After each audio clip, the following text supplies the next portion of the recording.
Voltamos agora para esse nosso último bloco, tá? E não chorem, por favor, não chorem, que eu sou péssima com despedidas. Mas esse é o nosso último bloco, nós vamos falar sobre mais uma questãozinha aí que eu acho que é importante que você saiba, né? Tenha todas essas informações para poder responder a sua questão. Isso não vai ser uma despedida, porque eu sei que a gente vai se encontrar nos cursos de prática, a gente vai se encontrar, né, no curso de pós-graduação, então eu acho que vai ser bem legal. Então a nossa história, ela começa aqui, mas não termina. Então nesse último bloco, a gente vai falar um pouquinho sobre uma questão que vai exigir aí conhecimentos do regime próprio, tá bom? Ela também é da FGV, tá? E é desse concurso aí que a gente teve para advogado na Prefeitura de Manaus, tudo bem? E qual que é a questão? A questão é a seguinte. Denis, que não é o Pimentinha, ele é empregado numa empresa pública municipal. E após nela labutar por 35 anos ininterruptos, o que acontece? Como almoxarife e completar 65 anos de idade, ele requereu a sua aposentadoria voluntária em janeiro de 2022. Então, ele já tá falando para você aí, ó, bonitão, se liga que é regra nova.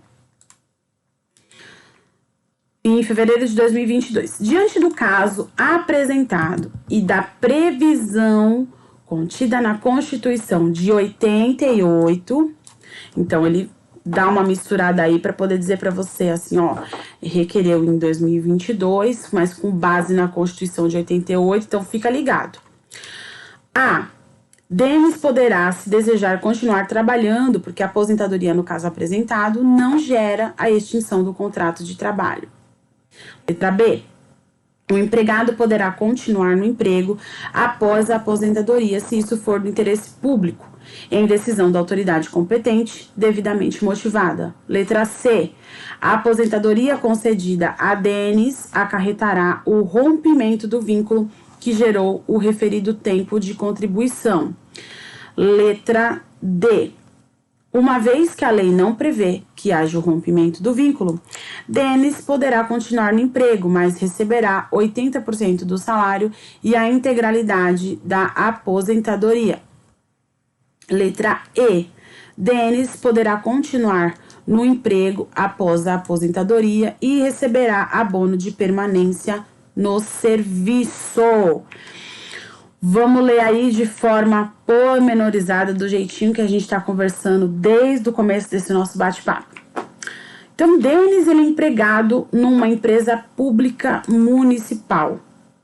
O que ele quer dizer? Então, ele está submetido a um regime seletista, regras trabalhadas da CLT, né? E que ele contribui, na realidade, para o regime geral, certo?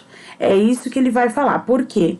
Lembra que nós falamos o seguinte, que se a questão falar que a empresa pública possui regime próprio, ótimo.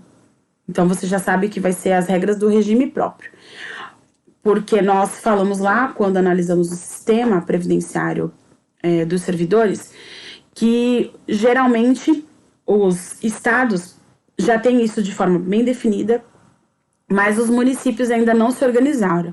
Por essa razão, o regime geral acaba sendo um pouco que a regra, né? Porque se o município se organizou, ele vai ter aí a sua caixa de previdência, esse regime próprio. Caso contrário, vai ser o regime geral. Então, ele já traz essa informação pra gente. Que primeiro, ele é empregado público, mas provavelmente ele tá aí num regime seletista.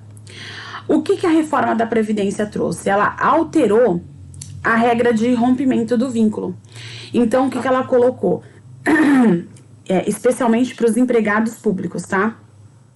A partir do momento que eles se aposentam, rompe-se o vínculo empregatício. Então, ele não pode continuar trabalhando. Se aposentou, tchau. Então, não pode mais ficar trabalhando, tá?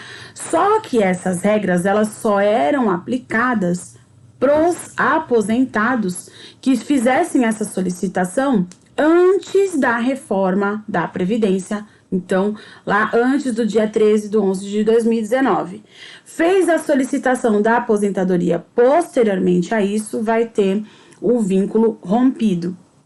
Fez a solicitação antes, existe aí uma discussão, tem o tema 606 do STF, dizendo que a concessão da aposentadoria aos empregados públicos inviabiliza a permanência no emprego, nos termos do artigo 34, parágrafo 14 da Constituição, salvo para as aposentadorias que foram concedidas pelo regime geral da Previdência até a data de entrada de vigor da Emenda Constitucional 103 de 2019, nos termos que dispõe o seu artigo 6º, tá? Então, empregado público se aposentou, acabou. Tchau, tchau, não tem choro nem vela, vai para sua casa, vai descansar, tá bom? Então, é basicamente isso. E aí, com base nessas informações, desculpa, gente, a gente vai concluir que, na realidade, a alternativa correta vai ser a alternativa de letra C. Por quê? Ela diz que a aposentadoria concedida a Denis acarretará no rompimento do vínculo que gerou o referido tempo de contribuição. E isso é o que está disposto no que nós acabamos de falar. Então, ele não pode, tá, continuar trabalhando, isso não é uma faculdade dele, o vínculo dele será encerrado, porque aqui tá falando que a aposentadoria foi solicitada em janeiro de 2022, então já tá dizendo para você, ó, ele não fez a solicitação disso antes da reforma, ele fez depois, tá? Então, ele não pode continuar, ainda que seja de interesse público, ainda que tenha decisão de autoridade competente motivada, porque isso é letra de lei, tá? A reforma trouxe essa alteração. Então, todas as outras hipóteses, elas acabam não se aplicando à situação do Denis. Denis vai ter que parar de trabalhar, vai se aposentar aí dos serviços, né, como empregado na prefeitura municipal, e aí ele pode gravar um outro filme de Denis o Pimentinha, o cara já aposentado, sem força para poder correr, para poder fazer todas as peripécias que ele fazia no filme, enfim, vai sobrar isso pro Denis, né, uma vida agora de descanso. Gente, nós procuramos aí abordar os principais temas que são cobrados nas provas.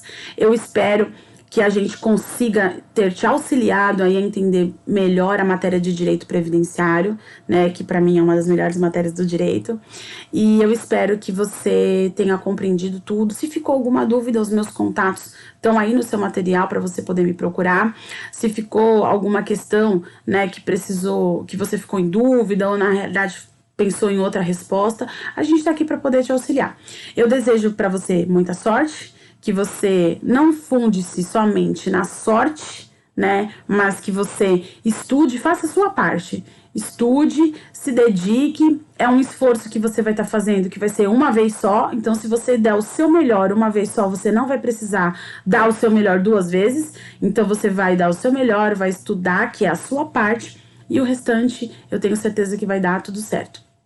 Nós estamos aqui à disposição, né, como eu venho falando para vocês aí, eu espero encontrar vocês agora nos cursos de prática, já com a vermelhinha na mão, e a gente conversando aí sobre uma outra fase da sua carreira, né, uma outra fase do seu futuro, que é onde a gente vai mostrar para você como que são feitas as coisas. Então, a gente vai falar para você como que acontece na prática.